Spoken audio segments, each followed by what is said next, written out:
Hoy, como bien dice el cartel que estáis viendo, si estáis viendo esto en YouTube, si estáis en iVoox, lógicamente no lo vais a ver. El tema del programa es lo que ha salido en tantos medios de comunicación en España, recordando esa canción de los años 80. ¿Qué harías tú en un ataque preventivo de la URSS? Algo que curiosamente ha salido en varios medios, tanto de derechas como de presunta izquierda, como titulares a toda plana. ¿Qué harías tú en un ataque preventivo de la URSS? Es decir, ¿qué es lo que estamos haciendo? ¿Estamos preparándonos para una guerra contra la amenaza rusa, como nos quieren vender? ¿O bien lo que está pasando es algo muy diferente? Bueno, sabemos que buena parte de quienes nos escucháis pues pensáis que lo que está pasando es otra cosa bien diferente. Esta semana hemos tenido a Vladimir Putin calificando de absolutamente ridícula eso que se está diciendo desde los gobiernos europeos de la Unión Europea, porque Rusia, recordemos que está en Europa, como puede ser Francia, Alemania o España.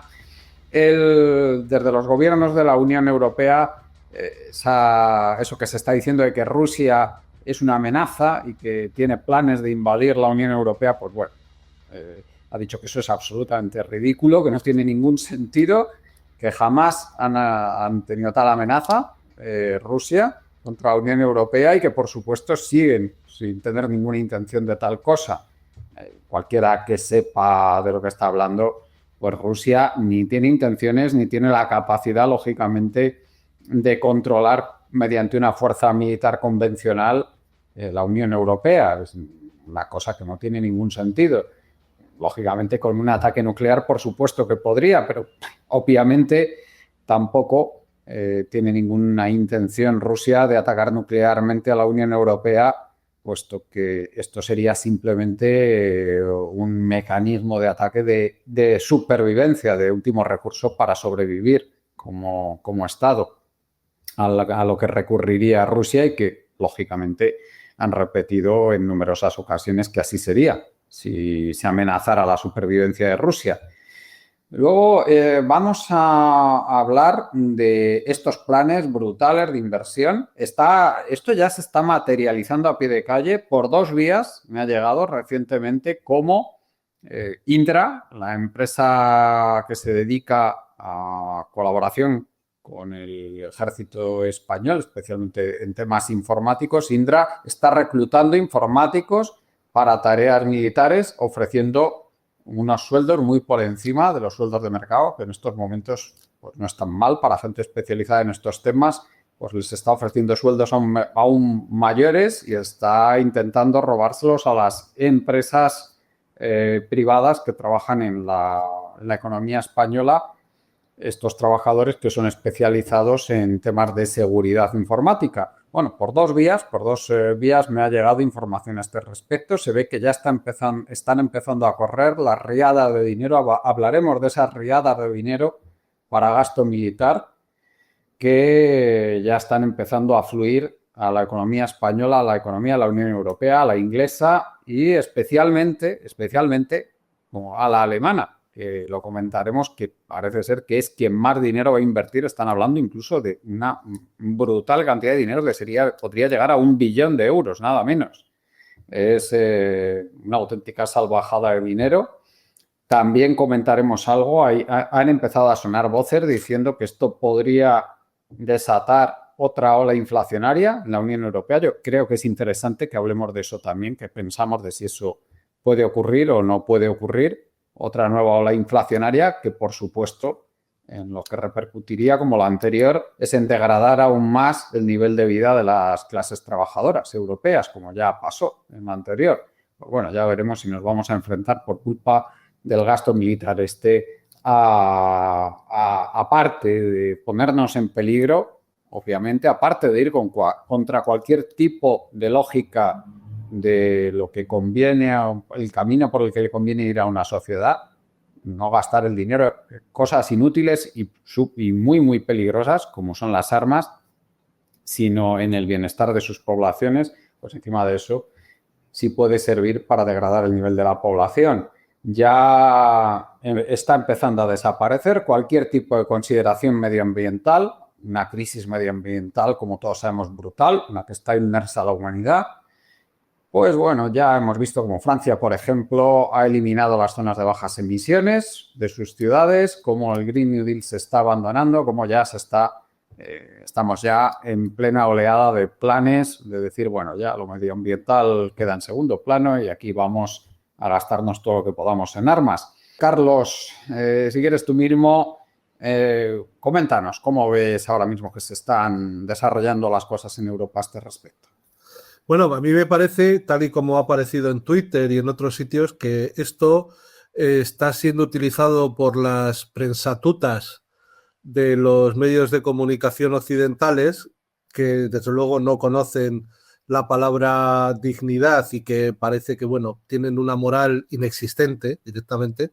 Esto se está convirtiendo en un lavado de cerebro del público occidental muy parecido al que sufrimos con la guerra del Golfo, cuando aquellas informaciones que decían que Irak tenía armas de destrucción masiva y que por tanto estaba justificado destruir Irak, ¿no? Y bueno, y todo lo que pasó después. Bueno, por supuesto, eso era totalmente mentira, era las mentiras de estas prensatutas. Y ahora vemos pues que están haciendo lo mismo, ¿no? Entonces ahora están hablando bueno, ¿qué harías tú en un ataque preventivo de la URSS? Se supone que, entonces, bueno, sí, no sé, pues yo personalmente ponerme a favor. Pero de todas maneras, la mentira es tan obvia y la mentira es tan grande que como la de Irak en aquellos momentos. Rusia lo que quiere desde hace muchísimo es que la dejen en paz. La Unión Soviética ya no existe, el Pacto de Varsovia ya no existe. Todo se hizo, toda esa disolución se hizo con el acuerdo entre Estados Unidos y el último presidente de la Unión Soviética de que la OTAN no se iba a extender hacia el este. Desde entonces, la OTAN ha ido extendiéndose hacia Rusia permanentemente. Rusia ha dicho siempre que su línea roja era Ucrania. Los ucranianos mataron a 14.000 personas de habla rusa en el Donbass. Aún así, Rusia intentó por todos los medios detener la guerra, detener el conflicto en Ucrania. Intentó los acuerdos de Minsk, que Occidente se saltó. Intentó las negociaciones de Estambul, donde estaban a punto de firmar una paz poco después de empezada la contienda, la operación militar especial, y Occidente boicoteó esa negociación de paz con las mentiras de la matanza de Bucha, etcétera. Claro, es que no sé, es que la falta de dignidad de la prensa y de los medios de comunicación y de la clase política europea es que no conoce límites. Rusia está embarcada en un enorme proceso de modernización y un enorme proceso de desarrollo económico. Lo que quiere Rusia es que la dejen en paz por fin y ella pueda seguir desarrollándose junto con los BRICS, junto con China, junto con su clase política y su clase y su población, que son poblaciones que en absoluto quieren tener una guerra con Occidente. La posibilidad de que Rusia ataque Occidente o ataque, bueno, Polonia y el resto de Europa es nula. Ellos lo que quieren es que le dejen en paz. ¿Cuál es el problema de todo esto? Bueno, el problema de todo esto es un racismo y una xenofobia absolutamente descontroladas por parte de Occidente. El odio a Rusia, el odio a todo lo que pueda ser Rusia. Y entonces ahí, según ese odio, pues todo está justificado. Todo está justificado. Todas estas mentiras que dicen que Rusia, bueno, pues va a emprender una guerra contra Occidente y contra Europa, es todo mentira, absolutamente mentira. Lo que no quieren es que Rusia se desarrolle como se está desarrollando y se convierta en la potencia mundial que ya es. Es en la potencia mundial tanto económicamente como militarmente como en todos los sentidos. Rusia es imparable en su desarrollo. Y eso es lo que ellos no quieren. Lo que quieren es ver una Rusia humillada, lo que quieren es ver una Rusia partida en tres, como llevan planeando desde hace muchísimo tiempo, para saquearla, para quedarse con sus recursos, para que no levante cabeza. Bueno, pues eso no va a pasar. Eso es una perspectiva que ya es irreal. Los enanos occidentales lo que están haciendo es, proyectar su falta de futuro, porque Occidente está sumido en una crisis de valores, aparte de una crisis económica y social terrible, pues están proyectando ese proceso de destrucción en Rusia. Y entonces lo que quieren es precisamente, ocultar sus miserias y ocultar la gran insignificancia de la Unión Europea y de la OTAN, mediante ataques a Rusia. Esto lo hemos visto en Alemania, donde yo vivo, de una manera espectacular, porque si aquí ya cambiaron la Constitución para no permitir prácticamente ningún tipo de déficit público, ahora eso se lo han saltado a la torera y con nocturnidad y alevosía, prácticamente casi el último día del Parlamento antiguo, porque acabamos de tener elecciones, pero justo antes de que ese nuevo Parlamento se conformara, el Parlamento alemán ha acordado movilizar hasta 1 billón con B de euros para el rearme. Es decir, están haciendo exactamente la misma política que hizo el Tercer Reich. El Tercer Reich lo que hizo fue reindustrializar a Alemania. ¿Cómo? No mediante infraestructuras civiles, no mediante proyectos civiles de desarrollo económico, sino mediante las armas. Bueno, pues exactamente eso es lo que está haciendo Alemania. Y no solamente eso, sino que todo el mundo en Alemania lo ve de lo más normal, porque cuando el Parlamento aprueba este 1 billón de euros para la guerra, lo que ellos dicen es, bueno, pero fíjate la cantidad de infraestructuras que eso va a suponer. Fíjate la cantidad de puestos de trabajo que eso va a suponer. Una cosa, Carlos, ¿y tú ves más oposición en Alemania que en España o es al contrario? Yo veo una oposición clarísima a esto por parte de Alternativa por Alemania. Pero ¿y no es terrible que esa oposición venga desde la extrema derecha? Es terrible. Cuando debería ser la izquierda, que vemos como Die Linke ha votado a favor de esto. Es terrible. Debería estar oponiéndose frontalmente Die Linke a este tema. La claudicación de Die Linke es asquerosa. Asquerosa. La claudicación de Die Linke es una claudicación sin paliativos a favor del fascismo. Cuando AfD dice todo el mundo es que son fascistas, mentira. Efectivamente, son gente que en sus bases contó con el apoyo, pero en su política parlamentaria es el único parlamento, la única fuerza parlamentaria que se ha opuesto a este rearme y a esta nueva inversión en defensa, que es puramente el fascismo. El fascismo en Alemania es el Partido Verde. El fascismo en Alemania es la CDU y el fascismo de Alemania es el SPD. Y se les ha sumado ahora Die Linke. Había otra fuerza de izquierdas que era la Alianza Sarah-Wagenknecht, que iba a entrar en el Parlamento, e hicieron un pucherazo, hicieron un fraude electoral que fue lo que ha dejado a la Alianza Sarah-Wagenknecht de la izquierda fuera del Parlamento. Pues las dos únicas fuerzas que en estos momentos en Alemania están en contra de esta barbaridad fascista son el AfD y Sarah Wagenknecht, que se ha quedado fuera. Entonces, que la gente no nos engañemos. En estos momentos el gobierno alemán está en manos de fascistas que están haciendo una política exactamente igual que la que llevó a cabo el Tercer Reich contra Rusia. Y eso también incluye a los traidores absolutamente asquerosos de Die Linke. Que cuando dicen que son los herederos de la República Democrática Alemana es absolutamente mentira. Son los herederos de los que acabaron con el socialismo en Alemania, ¿no? Y entonces esta locura pues sigue así. Es un partido que todo el mundo considera de extrema derecha el que está llevando a cabo la única oposición. Pero es que en España, ¿quién es el que desde el Parlamento se está oponiendo a esta barbaridad?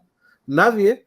Tenemos sí que han votado en contra varios partidos, en contra del rearme en el Parlamento. Sí, pero... Eso sí es cierto, pequeños. El mismo Sumar, que a mí me sorprendió mucho, ha votado en contra. Sí, pero al mismo tiempo que vota en contra, la ministra de Trabajo y el secretario general del Partido Comunista, que es miembro del gobierno, están en el gobierno sin decir nada, sí, sin abrir la boca.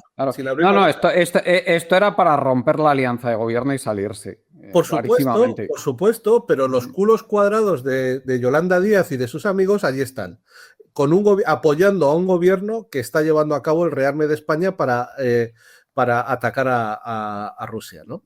Y efectivamente, afortunadamente en el Parlamento perdieron, pero perdieron por sus bases, de todas maneras, son partidos muy pequeños comparados con Alternativa para Alemania, porque Alternativa por Alemania, según las últimas encuestas, está a 2 puntos de ser el partido más votado. La CDU tiene 26% y Alternativa por Alemania tiene el 24%. Bueno, pero no cabe duda hay un 24% de la población alemana, que sumado con el de Wagener sería casi un 30% de la población alemana, que está en contra de este rearme. Yo creo que en España no hay un 30% de personas que estén en contra. Pero fijaos cómo en Europa las únicas voces, quitando Robert Fico, que sí, que este es su partido es un partido, pues, sería más o menos el equivalente al PSOE en España, pero es un partido, me refiero en cuanto a ideología declarada, más o menos, pero es un partido nacionalista y es un partido soberanista. Entonces, él sí, Robert Fico sí que ha declarado estar en contra de toda esta locura,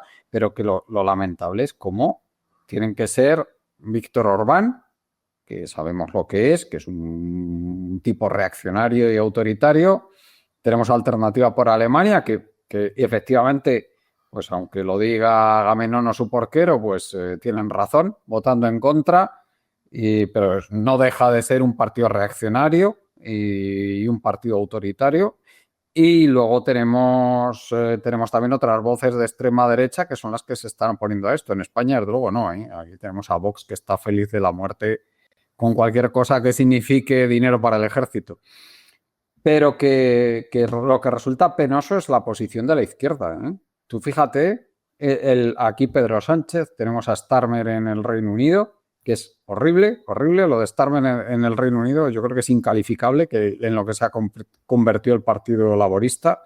En fin, no sé. Bueno, la cuestión es que yo creo que las personas de izquierda en España deberían plantearse si todo este dinero, en vez de ir hacia los gastos en defensa contra un país que no nos ha hecho nada y que es un país de paz, que quiere la paz como es Rusia, si todo ese dinero fuera destinado a la mejora de las condiciones sociales y de las condiciones de vida de España, como por ejemplo el pleno empleo.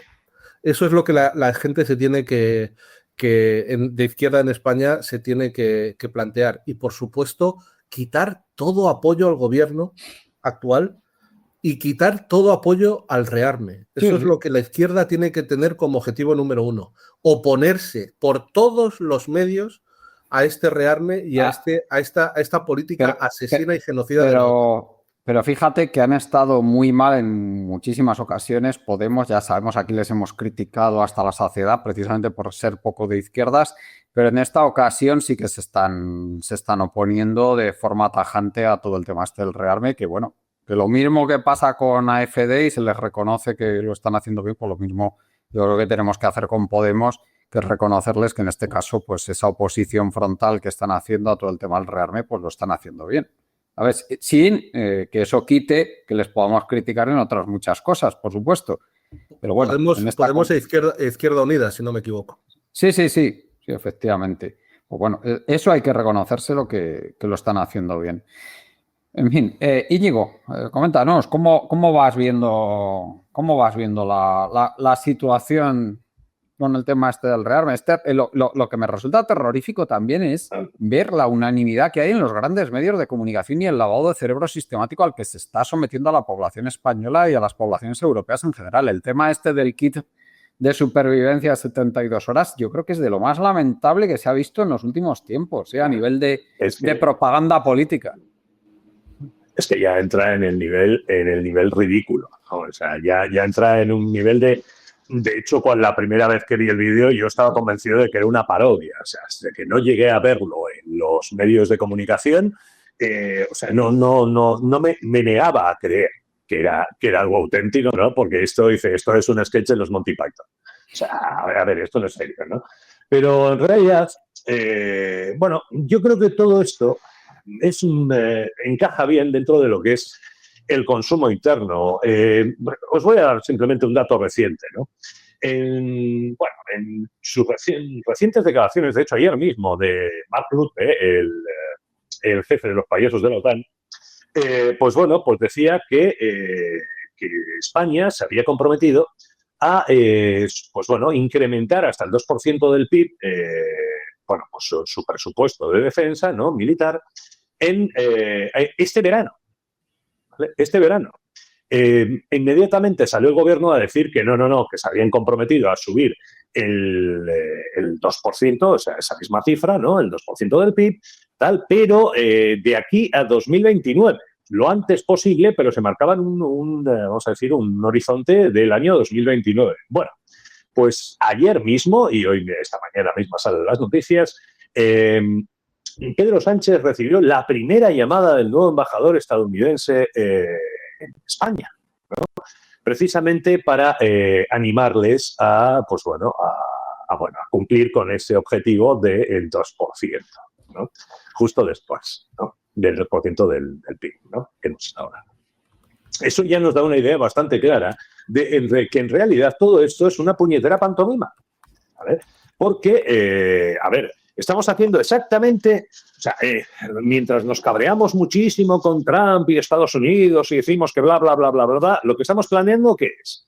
Aumentar brutalmente los presupuestos de defensa, comprar cantidades ingentes de armas, la mayor parte de las cuales serán compradas a empresas estadounidenses o componentes a partes a empresas estadounidenses y correr con todos los gastos de la guerra de Ucrania. O sea, exactamente lo que quería Trump. O sea, realmente, ¿qué clase de oposición a la política de Trump estamos haciendo? Absolutamente ninguna. Es todo un paripé, ¿no? Lo mismo que prepararnos para el ataque inminente de los rusos, que tal, que igual. Mira, vamos a empezar. Esto tiene varios ángulos. El primero de todos es que no existe un escenario realista y viable de una guerra con Rusia. ¿Vale? Primero, porque Rusia no tiene la menor intención, y lo han dicho por activa y por pasiva, y además estratégicamente no tiene ningún sentido, ¿vale?, de ensalzarse a una invasión, ¿vale?, de Europa del Este, que sería su objetivo, ¿no? Lógico. Quiero decir, no nos estamos preparando porque temamos que vaya a invadir Mongolia, ¿no?, sino porque vaya a invadir Europa del Este, ¿no?, y los países bálticos, sobre todo. Y, bueno, Rusia no va a hacer esto. ¿Qué vamos a hacer nosotros? ¿Vamos a atacar Rusia? ¿Vamos nosotros a atacar a Rusia? Vamos a ver. Cualquiera que se haya criado ya tenga cierta edad como para recordar la Guerra Fría, sabe lo que es el MAD, ¿vale? Porque, como bien ha señalado Carlos, el Pacto de Varsovia ya no existe y la Unión Soviética tampoco. Pero el sistema de defensa balístico de Rusia sigue existiendo y está en perfecta forma, ¿vale? Existía una cosa que se llamaba destrucción mutua asegurada, Mutual Assured Destruction, ¿no?, MAD. Curiosamente es el acrónimo en inglés que significa loco, lo cual está bastante bien, ¿no?, como acrónimo. En el que básicamente, consistía en que no existe, su doctrina era la doctrina de la disuasión nuclear. Y una de las cosas que te decía era que no existe diferencia, ¿vale?, entre entre una guerra nuclear limitada y una global. O sea, no existe. O sea, una vez que ha empezado a rodar la pelota, se acabó, ¿no? Rutte ha llegado a decir hace poco tiempo, ¿no?, que no hay diferencia entre que ataquen, el riesgo de ataque a, Finlandia, ¿no?, o cualquier república báltica, con España, ¿no? Dice, porque al fin y al cabo el misil solo duraría, solo necesitaría 10 minutos más de tiempo de vuelo para llegar a Madrid, ¿no? Ese es el ejemplo que ponía, ¿no? Es decir, bueno, pues si se utiliza este tipo de misil, si los rusos tiran cualquier tipo de misil, sabemos qué tipo será, ¿no? si atenta contra Madrid, ¿no? Pues evidentemente algo contra lo que no existe defensa posible, ¿vale? Y cualquiera que se haya creado en la época de la Guerra Fría sabe que estamos hablando del fin del mundo, ¿vale? Algo que, por cierto, los rusos tampoco tienen muchas ganas de hacer, ¿sabes? Porque todos sabemos precisamente lo que hemos hablado, ¿no? La destrucción mutua. Aquí lo que estamos lidiando no solamente con intereses geopolíticos y financieros, ¿no? de las élites, tanto de Bruselas, que le están haciendo el juego a las Yankees, como he dicho antes, porque en realidad estamos haciendo lo que ellos quieren, es un poco de control interno y también como coadyuvante, y de esto se habla muy poco, del peligro del nacionalismo rabioso. Y hablo del nacionalismo rabioso en Europa del Este. Hoy mismo, pues por ejemplo, y esta semana se han podido leer noticias como incluso, bueno, el delirio, sobre todo en las repúblicas bálticas, Finlandia y Polonia, el delirio y la histeria antirrusa llega a puntos, ¿no? De incluso borrar las tapas los anagramas, ¿no? De las tapas de las alcantarillas, ¿no? En Estonia, creo, ¿no? Porque llevan el logo de la URSS, ¿no? O sea, bueno, debería darte vergüenza no haberlas cambiado en 30 años, ¿no? Pero no, hay que borrar el logo de la URSS o retirarles el voto en las elecciones locales a los ciudadanos rusos, cosa que tenían desde hace tiempo. Vamos a ver, esto tiene que ver con el nacionalismo rabioso y me recuerda otra vez al escenario precisamente de guerra más probable, ¿no? Y que es con el que pretenden tapar, ¿no? Con todas esas referencias vacías y huecas a Churchill, a Múnich y demás, ¿no? Que en realidad pretenden crear una falsa épica, ¿no? de bélica, ¿no? Europea. Pues en realidad a la Primera Guerra Mundial, ¿no? Que es que decía Bismarck que dice la Gran Guerra, ¿no? Claro, Bismarck no llegó a verla, pero la vio venir. Dijo, la Gran Guerra se desatará seguramente por alguna estupidez en los Balcanes. Esa era su frase, ¿no? En realidad hemos mudado, ¿no? de lugar. Y porque, como hemos señalado, Rusia siempre ha sido el gran malvado. Desde la formación de la Rusia moderna, vamos a decir, desde Pedro el Grande, Rusia siempre ha sido el gran coco, sobre todo para el este y el centro de Europa, ¿no? Siempre ha sido el gran enemigo, el malvado, el coco que les quería comer. Y bueno, han actuado en consecuencia un montón de veces, ¿no? Y esto fue uno de los detonantes, ¿no? De la Primera Guerra Mundial y, bueno, pues, de hecho, la segunda en el frente este, ¿no? Claro. Ayer me preguntaron, mira, casualmente, ¿no? Dice, oye, pero ¿por qué, por ejemplo, en Europa del Este, ¿vale? En la zona sur, vamos a decir, ¿no? De la frontera, vamos a decir, Rumanía, Bulgaria, Hungría, dice, ¿por qué no existe esa histeria antirrusa, ¿no? Que existe, por ejemplo, en los países bálticos? Dice, pues esto es por una razón de nacionalismo puro y duro.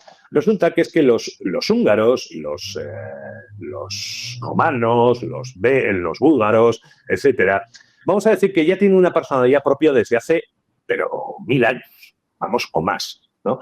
Ya tienen, que tuvieron ya sus rollos con Bizancio. Imagínate la antigüedad que tienen, ¿no? Tienen una personalidad propia y se autoidentifican como eslavos, ¿no?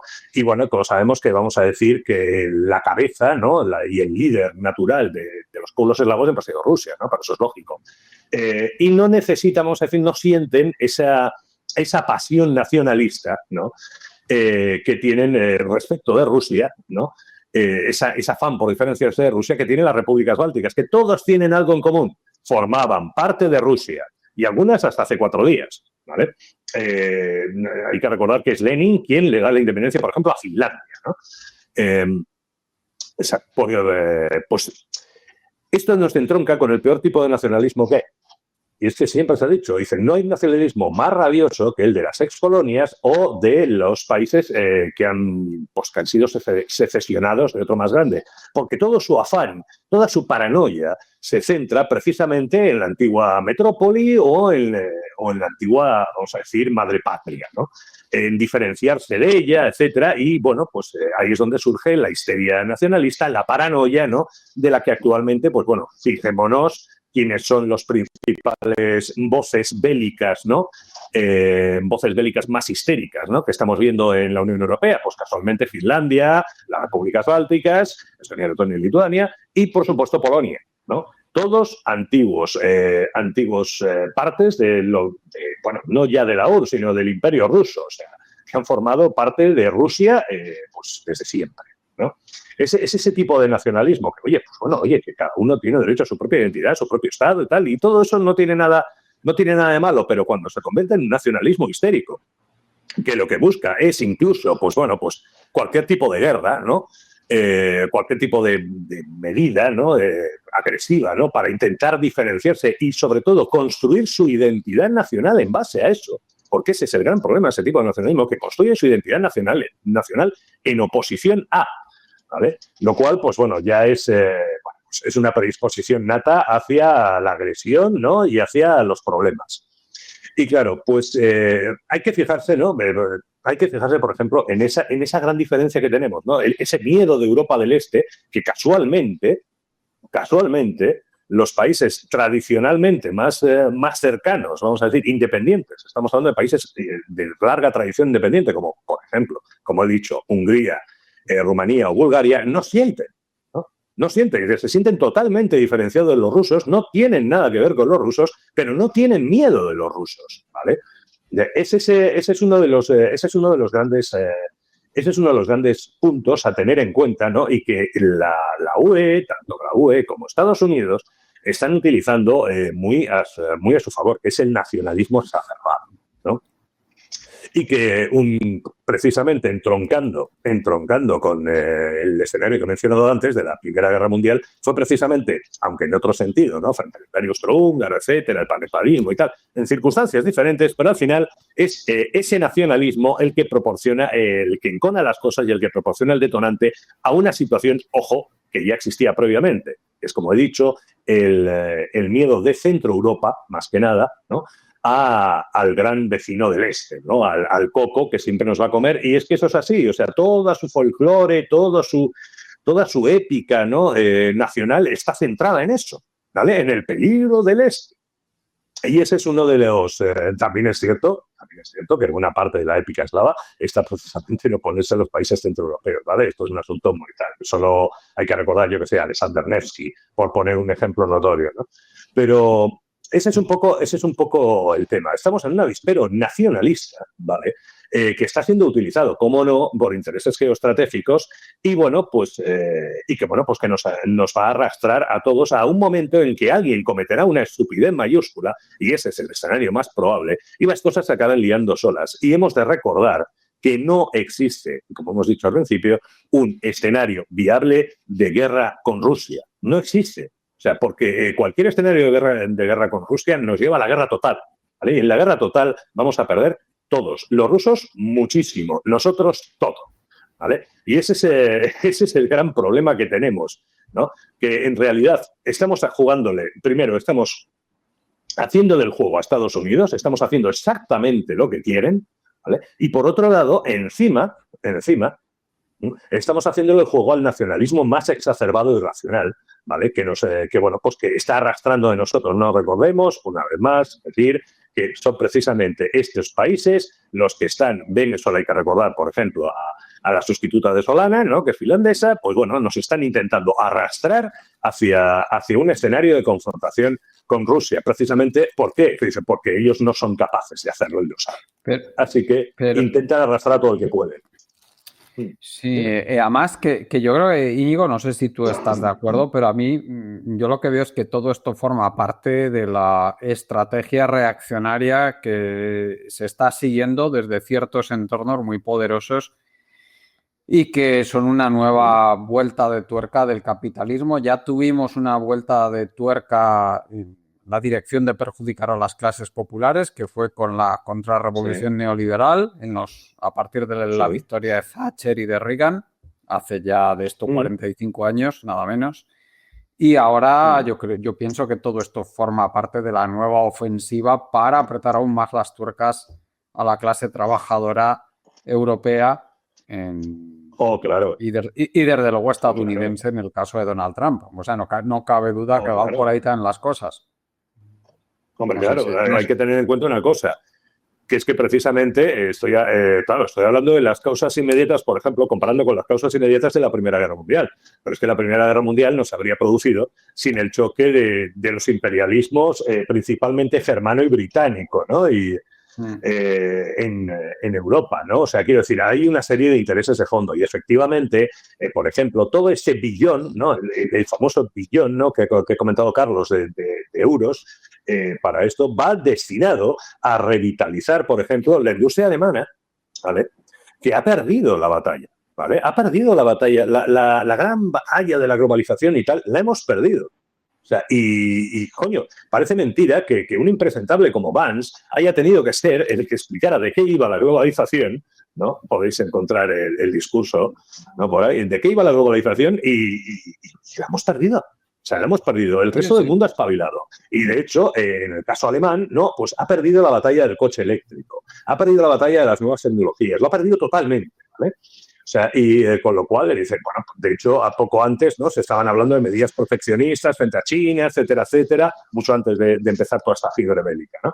Dice, pues es para intentar, pues bueno, pues vamos a decir, mantener el chiringuito neoliberal y desde luego, y esto lo puse el otro día en Twitter, acallar toda oposición interna. Por eso decía que... Por eso decía que esto en realidad es para todo este teatro que se está haciendo, dice, porque en realidad estamos cumpliendo lo que Estados Unidos quiere. ¿Vale? Sí, es para consumo interno. Es para tenernos a nosotros acojonados, porque es que lo primero que hace el fascismo, esto lo puse el otro día en Twitter, lo primero que hace el fascismo es identificar un terrible enemigo externo que nos va a comer. Sí. ¿Vale? Lo segundo que hace es buscar a los agentes de ese terrible enemigo externo dentro del país, ¿vale? Lo mismo que cuando en la época de la Guerra Fría, pues bueno, pues después de desplazar tropas y misiles a Europa, ¿no? Dice, ¿qué es lo siguiente que hace Estados Unidos? Dice, pues buscar actividades antiamericanas, ¿no? Así que nos podemos preguntar cuánto tiempo nos queda hasta que alguien empiece a hacer de un modo ya más formal y sistemático, porque hay mucho, precisamente que hablabas de los medios de comunicación, hay mucho aficionado que ya lo está intentando, ¿vale? Crear una especie de comité de actividades antieuropeas. Oye, ¿vale? y una cosa... Sí. Ah, bueno, no, perdona, termina. No, que comentaba que no cabe duda que con el miedo lo que hacen es conseguir que la gente acepte cosas que no aceptaría de otra manera, induciendo miedo en la gente. Es que en realidad la gente no las acepta. O sea, sobre todo en países como con larga tradición, vamos a decir, bueno, una larga tradición pacifista, en realidad, que como tenemos en España, ¿vale? Que bueno, después de haber sufrido el fascismo y después de haber, pues bueno, pues hay ciertos pozos que han quedado en la cultura, ¿no? del país, en el que, pues bueno, pues del militarismo, la exaltación patriótica, etcétera, pues son mal vistas, ¿vale? Salvo por ciertos sectores, pues vamos a decir, de lo más rancio, ¿no? Pero son mal vistas, ¿no? Y por eso es necesario, lo mismo que en otros países europeos, ¿no? Por eso es necesario todas estas campañas que están dando, controlar los medios para que den machaconamente el mismo mensaje una y otra vez para intentar cambiar esa opinión pública, ¿no? Que en realidad sabe que de la guerra y de la preparación y de la paz armada no sale nada bueno. Nunca ha salido nada bueno. Y eso está en nuestra memoria histórica, ¿vale? Y eso es lo que están intentando evitar, ¿no? Con tanta propaganda. Bueno, Jorge, coméntanos cómo ves tú la situación del rearme y también me gustaría que tocaras un poco el tema del abandono de las políticas medioambientales, el conocido como Green New Deal europeo, que parece ser que está haciendo aguas a toda velocidad y se está abandonando a toda velocidad. Adelante. Bueno, el rearme. El problema que tenemos es que la Unión Europea ligó su destino a la derrota de Rusia frente a Ucrania. Eso es lo que la política que ha llevado desde el 2014 la Unión Europea como unión, no como los diferentes países, porque hay países que no están por la labor, como son Hungría, hay otros países también que no están por esto, pero bueno, lo que se entiende el efecto que va a tener el reconocer la realidad de la derrota del proyecto neocon de derrotar a Rusia, pues, eso va a tener consecuencias muy negativas para el futuro de la Unión. Y como tal, pues ellos, pues mira, eso dice que, que un tonto coge un camino, se acaba el camino y el tonto sigue, pues la Unión Europea sigue en ese no camino que hay, porque eso ya está todo liquidado. Los norteamericanos han demostrado que tienen un pragmatismo, pues bueno, se han dado cuenta que hay que recortar pérdidas, que ahí no hay nada que ganar y mucho que perder. Así que se han retirado y mientras la Unión Europea, algunos, especialmente gobiernos como el de Francia y gobiernos fuera de la Unión Europea como el británico, pues quieren continuar esto. Pero esto no va a ningún sitio, no va a ningún sitio en la realidad, porque mismo, no sé si voy a compartir un compartir, voy a presentar archivo de imagen, ¿vale? A ver si se puede compartir. En el Wall Street Journal ha hablado justamente de Ucrania y ya eso fue antes de ayer, ¿no? Y ya decían que el plan para mandar tropas europeas a Ucrania, pues que no va para adelante. Y no va para adelante por el simple hecho que sin las garantías del paraguas nuclear norteamericano, ellos no van a ir para adelante. Y estamos hablando de dos países, ambos con armas nucleares, Francia y Gran Bretaña. Es decir que... Pero es que si oyes a los militares británicos, directamente ellos te dicen que no tenemos la logística para mandar tropas, o sea, botas sobre el terreno a Ucrania. Eso no tenemos ni siquiera la logística. Ya no estemos hablando de los riesgos que supondría para esas tropas y garantizar su supervivencia. No, simple y llanamente es que no tenemos ni siquiera la logística para ello. Así que, ¿qué hay que entender sobre digamos, esta propaganda probélica contra Rusia? Pues que la Unión Europea ve que se amenaza su propia existencia por haberse metido enmarcado en un proyecto que no tiene futuro y como tal, pues lo que hace es dobla la apuesta y bueno, esa apuesta en última instancia nos puede llevar efectivamente a confrontarnos contra Rusia.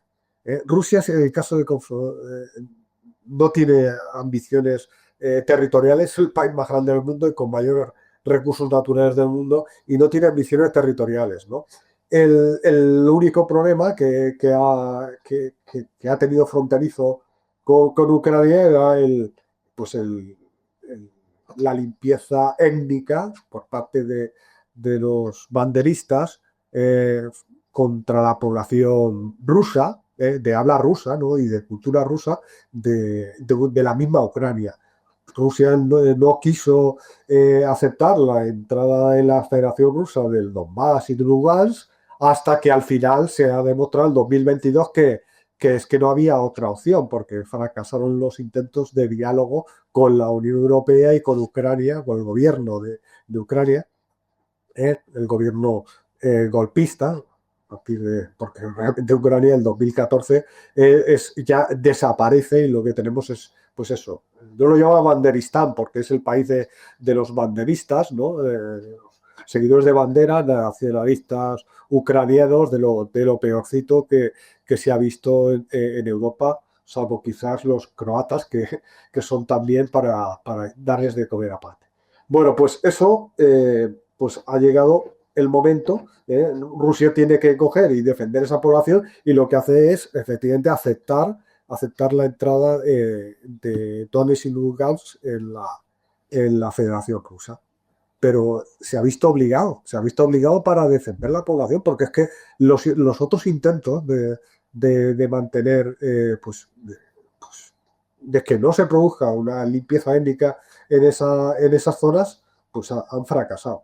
Bien, pues la Unión Europea da igual, quiere continuar incrementar las tensiones con Rusia, aunque eso pueda llevar a una escalada que sería nuclear en última instancia.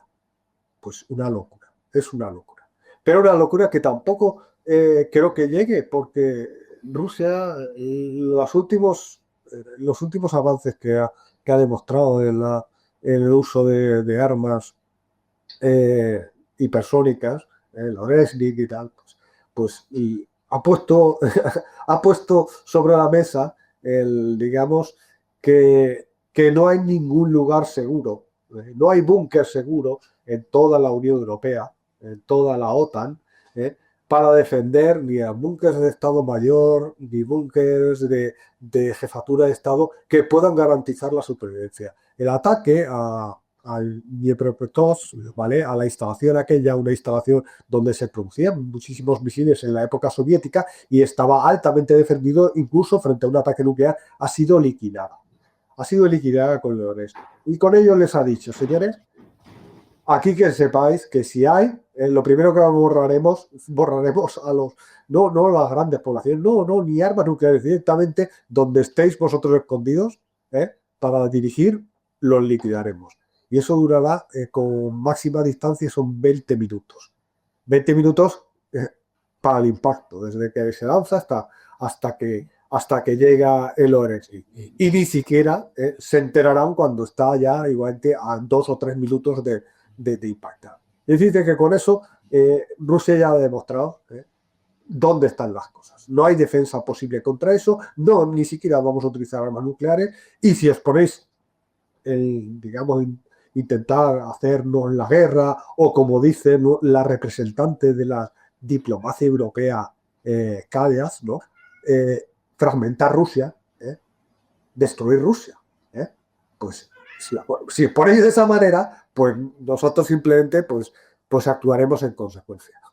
Entonces lo que vemos aquí es la locura de las élites, ¿no? De las élites europeas, que ven que su proyecto hace aguas por todos sitios. Hay países que no siguen la tónica de apoyar a Ucrania, como el caso de Eslovaquia, como el caso de Hungría.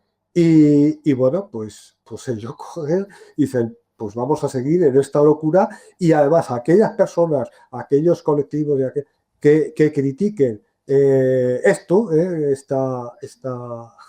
este proyecto de prebélico, ¿no? Y probélico europeo, pues lo vamos a calificar de pro-Putin y bueno, de traidores, en última instancia de traidores. Y entonces es una forma, como tú bien has dicho, Juan Carlos, pues de criminalizar la disidencia, ¿vale? Es que por donde lo veamos, no tiene ningún sentido, esto no tiene, digamos, las políticas que están llevando a cabo rompen con las propias, digamos, bases económicas de la Unión Europea, lo que ha comentado Carlos. El déficit y la deuda tan problemáticos cuando es cuestión para reducir el desempleo, para reducir las tensiones que tienen los sistemas sociales en la Unión Europea. Para eso no, el déficit es sagrado. Sin embargo, los límites de déficit, cuando hablamos de mantener el orden capitalista en Europa, vamos, directamente se saltan. Y si hace falta 1 billón de euros, se crea ese 1 billón de euros sin preocupar la inflación, sin preocupar las reglas, no preocupan nada. Una cosa, perdona Jorge, ¿y cómo ves la posibilidad de que se genere una nueva ola inflacionaria por culpa de este tema del incremento del gasto militar? Sí, por un lado, yo creo que va a tener impacto porque efectivamente no tienen el mismo riesgo inflacionario el gasto que puedan hacer en recursos, por ejemplo, del sistema social. En última instancia estás contratando gente y creas más base productiva de algo que la gente demanda, y como puede ser pues, el gasto social, ya sea en educación, en sanidad. En el caso de las armas estamos hablando pues de crear nuevas plantas, de productos que en última instancia no queremos utilizar, porque queremos utilizar todas esas armas para atacar a Rusia, porque en todo caso eso, bueno, va a haber inflación porque hay diferentes riesgos inflacionarios entre un gasto y otro, ¿vale? Mayor en el caso del tema de las armas y menor en el caso del gasto social. Pero es que el problema es que toda esa inestabilidad también es inestabilidad geoestratégica y nos lleva a, bueno, a una crisis también en el tema de los insumos, porque toda esta inestabilidad, no solamente en Europa, sino también en Oriente Medio, va a llevar, como el caso de las tensiones en el estrecho Hormuz o en el Golfo de Adén, pues van a llevar a un incremento en los precios de la energía. Y bueno, sin contar que Rusia es también un suministrador enorme de energía. Con todo eso, digamos, es una posibilidad, yo creo, bastante grande de que todo ese gasto, ya sea por el riesgo inflacionario sí que pueda tener gasto militar, y ya sea por el riesgo de producir pues shocks de oferta, el tema energético, pues terminen dando pues alas de nuevo a la inflación. Como veis, no les importa nada. Esa inflación que tanto importa cuando es cuestión de las pensiones o es cuestión del gasto social, no importa nada cuando es cuestión de, pues eso, de mantener el orden. El tema del Green New Deal es como el tema de la garantía de empleo juvenil o cualquier otro término que cuando se acuña tiene un significado y cuando pasa por las mentes neoliberales de la Unión Europea tiene un significado absolutamente contrario muchas veces, igual que la política comunitaria, tiene un significado absolutamente contrario, una política agraria realizada para mantener, digamos, el agro en funcionamiento y que sea sostenible ambientalmente. Bueno, pues cuando pasa por las mentes neoliberales, digamos, es que es irreconocible. Porque el Green New Deal, efectivamente, el Green New Deal se utiliza como excusa, como garantía de empleo juvenil europea, fue otra excusa, que en última instancia no tiene nada que ver con una verdadera garantía de empleo juvenil, un verdadero Green New Deal o una política agraria. Y con esto, ya te digo, se les olvida porque ya no se les sirve como excusa, esa excusa ya no es necesaria, ahora tienen la excusa de la amenaza rusa, amenaza inexistente, o al menos inexistente en los términos que ellos pues publicitan, porque cuando oyes a militares, un general de 5 estrellas francés entrevistado dice Rusia invadiendo la Unión Europea, eso es grotesco. Sí, es grotesco, o sea, es que eso no cabe en ninguna cabeza, pero claro, los medios están para repetir un mensaje por absolutamente disparatado que sea, lo repiten y la gente en última instancia pues se le queda machaconamente eso y ese mensaje y como tal pues hacen su vida en base a ese mensaje, queda como una especie de contexto, y en ese contexto se va a mover la gente. Aunque ese contexto es realmente falso, ¿no? Porque cuando lo ves no tiene sentido el término en términos reales. Así que sí, bueno, la Unión Europea gastará dinero que no tiene para el tema social en mantener a los propietarios de las empresas de armamento, ya sean de aquí o de otros lugares donde se importen esas armas, aunque eso sea riesgo inflacionario, pero eso será dinero público a salva para los propietarios. Y no cabe duda que la formación de potentes ejércitos a nivel europeo pues tendrán la ventaja para la oligarquía. Pero bueno, aunque sean... pero no iba por ese lado, Jorge. Sí. Creo que aunque sean dependientes tecnológicamente de los Estados Unidos, que van a seguir siéndolo, pero sí que tiene como ventaja el que van a tener ahí una fuerza de reserva para que en caso de que a nivel social se compliquen las cosas, pues poder reprimir a las poblaciones europeas. Y bueno. Si vas a la premisa de un ejército potente europeo, de diferentes, pero sí es que tienen todos los países de Europa, tienen crisis en el tema del reclutamiento, ¿entiendes? Tienen crisis en el tema del reclutamiento. Francia, Gran Bretaña. El otro día le dije a Gran Bretaña, la Royal Navy va a quitar como, es que es hasta gracioso, por no decir ridículo, va a quitar la necesidad de saber nadar, ¿eh?, en la Royal Navy para aceptar más reclutas. Quiero decirte que están bajando los niveles de exigencia en el reclutamiento, porque es que no cumplen, ¿entiendes? Pero no cumplen ahí, y no cumplen en Francia, y no cumplen en Alemania. Pongan el servicio militar obligatorio otra vez. Y pones el servicio... Y también para las mujeres, ¿eh? Sí, pones el servicio militar obligatorio y los vas a mandar a una zona de guerra. ¿Sabes? Están repitiendo, Bueno, están repitiendo lo mismo, el mismo error. Pero es que mi tesis, Jorge, no es que los quieran mandar a ninguna zona de guerra, es que los quieren mandar a reprimir a sus propias poblaciones. Si surge el tema, a las poblaciones europeas. ¿Tú crees que pueden mandar? De hecho, uno de los problemas que tienen los ejércitos de levas, ¿no?, es que reprimir así a la población no es tan fácil, ¿eh? Y porque puedes llevarte el problema, como pasó en Rusia y en otros países europeos, Sí. Que las tropas se ponen de lado, mientras que unas tropas profesionales, que de ahí viene todo el utilizar pues tropas profesionales.